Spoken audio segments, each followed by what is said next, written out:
Ljudi, ja sam ukucala ovu koja boja će biti Ana. Tako što mogu da imamo omiljenu boju plavu. Idemo dalje. Ana. Evo, koliko je dobila para? Puno.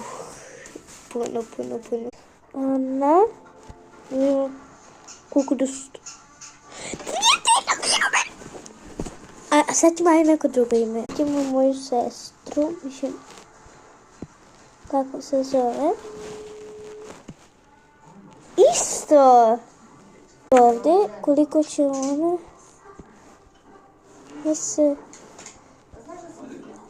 Koliko će ona dobiti para?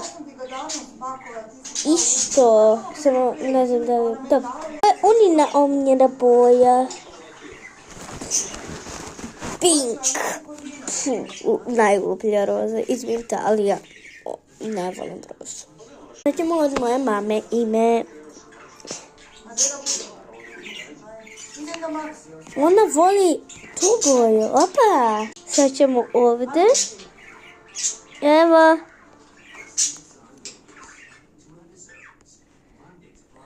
Evo.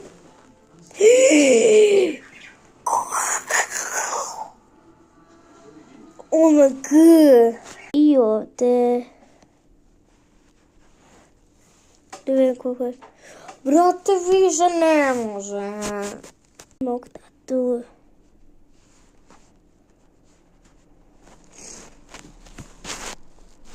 Mama najviše.